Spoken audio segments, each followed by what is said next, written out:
睡前听完一本书，今天我们读世界上最神奇的24堂课。想象一下，你躺在床上，夜风轻轻吹过窗帘，心里总有那么一丝不安。为什么生活总是那么捉摸不透？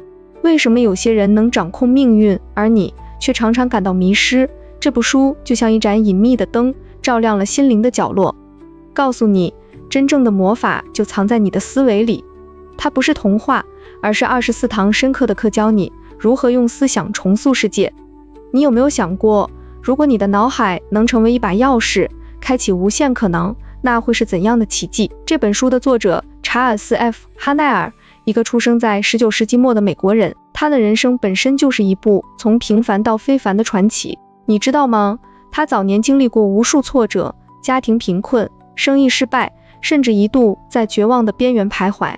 但正是在那些黑暗的日子里，他开始探索心灵的力量。哈奈尔不是什么神秘主义者，他是个实干家，创办过公司，涉猎过哲学和科学。他相信人类的潜能远超想象，而这本书正是他1912年至1916年间通过信件形式传授给学生的大师钥匙系统。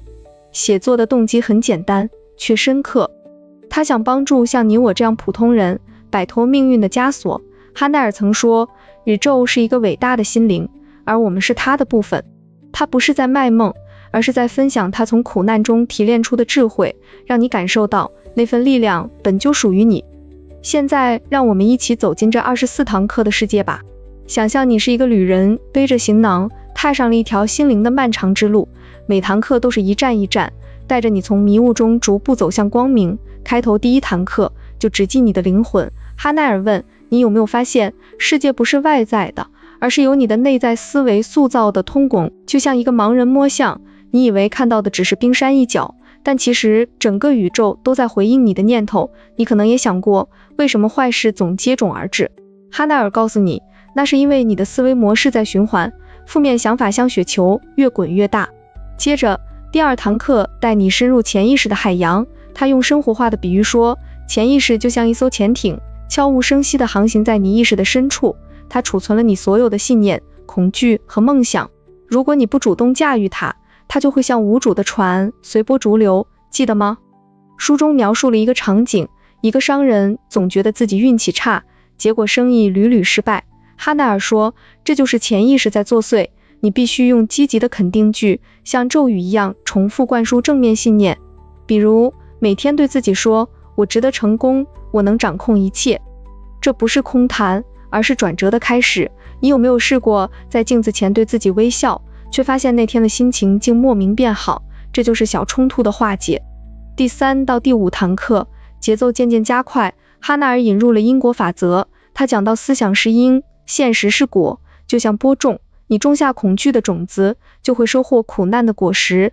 这里有个小故事般的例子，一个年轻人梦想致富，却总在抱怨贫穷。哈奈尔引导他转变思维，从为什么我这么穷，变成如何吸引财富。险中冲突来了，年轻人起初怀疑，觉得这太荒谬了，但当他坚持练习，奇迹发生了，机会如雪片般飞来。这不是魔术，而是思维的转折点。你可能也经历过类似，一次小小的正面决定，就改变了人生的轨迹。第6堂课转入更深的领域，集中力。哈奈尔比喻，注意力就像激光，能切割现实的障碍。如果你散漫像漫天的雪花，融化的无影无踪，他建议你每篇花15分钟专注冥想一个目标。想象那画面，昏黄的灯光下，你闭眼坐着，脑海中浮现梦想的蓝图，一座房子，一份事业，一个温暖的家。冲突在这里升级， distractions 无处不在，手机铃声，琐事喧嚣，像风暴般袭击你的心神。但哈奈尔教你对抗，用意志力筑坝，一点点积累力量。第7到第10堂课，哈奈尔开始谈论和谐与健康。他用诗意的语言描述人体是宇宙的微观镜像，如果你内心不和谐，身体就会生病。想想那些夜晚，你辗转反侧，焦虑如潮水涌来，那是心灵的信号。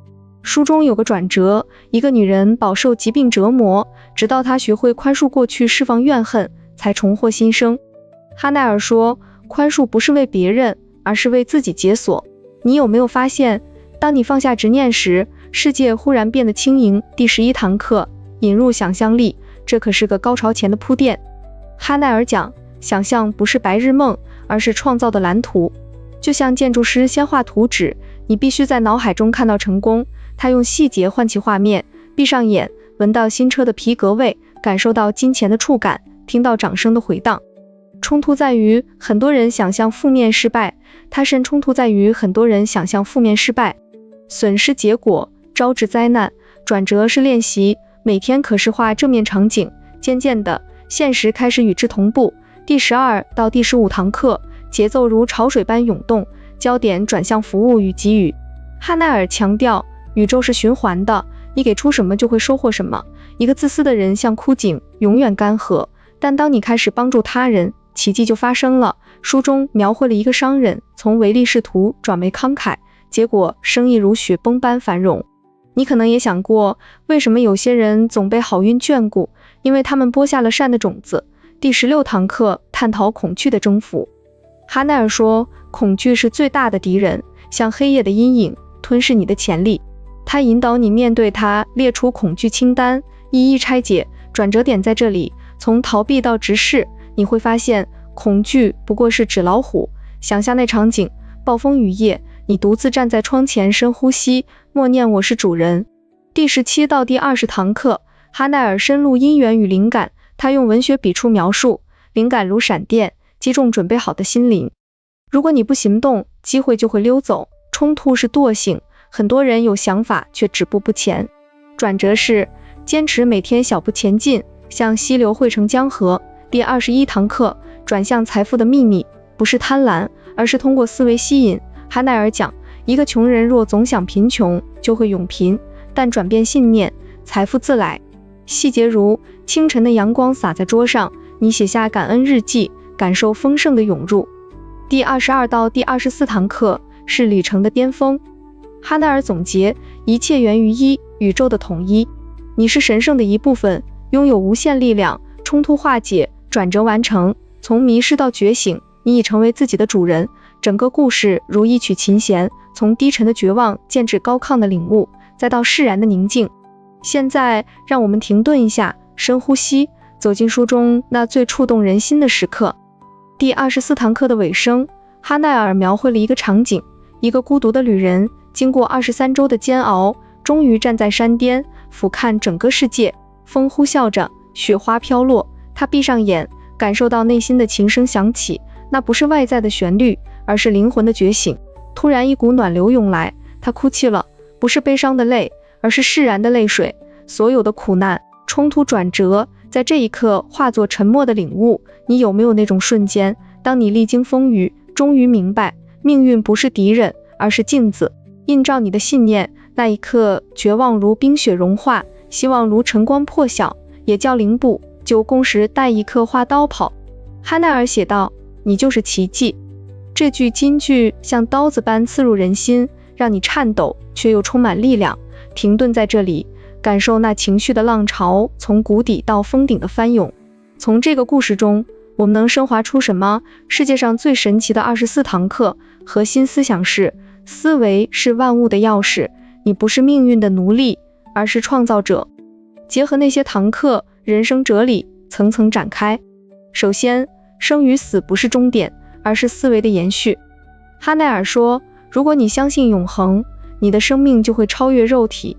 其次，苦难是试金石，像活着里的富贵，在无尽磨难中找到活着的价值。这里苦难不是诅咒，而是唤醒潜力的催化剂。你可能也经历过低谷，那时你发现人性中的韧性如荒野中的野草，顽强生长。再者，命运并非荒谬，而是回应你的呼唤。书中强调吸引力法则，正面思维吸引正面结果。这不是迷信，而是科学般的真理。想想命若琴弦里盲人琴师的执着，他拉断1000根弦，只为那最后的希望。这里同样，对抗命运靠的是内在力量，而不是外在挣扎。爱与责任则是桥梁。通过给予，你连接宇宙，收获丰盛。活着的价值不在物质，而在心灵的成长。哈奈尔的金句，宇宙为你服务，当你与它和谐，这升华了人性，从自私到无私，从恐惧到自由，最终意义在于觉醒。你有没有发现，生活中那些小奇迹，一个意外的机会，一场及时的雨，其实是你思维的回音。这部书教我们，人生如琴弦紧绷时，奏出绝望；松弛时归于释然。但当你掌握节奏，就能弹出生命的华章。哲理不是空洞的，而是活生生的。从今天起，转变一个念头，就能重写命运。朋友，听完这部书，你的心是否也微微颤动？世界上最神奇的24堂课，不是结束，而是开始。它像一缕灯光，照亮你内心的角落，让你从迷失走向掌控。记住，那些堂课不是教条，而是邀请你成为自己的奇迹。现在关灯前，问问自己，如果你能用思维改变一切，你会先改变什么？甜梦，晚安。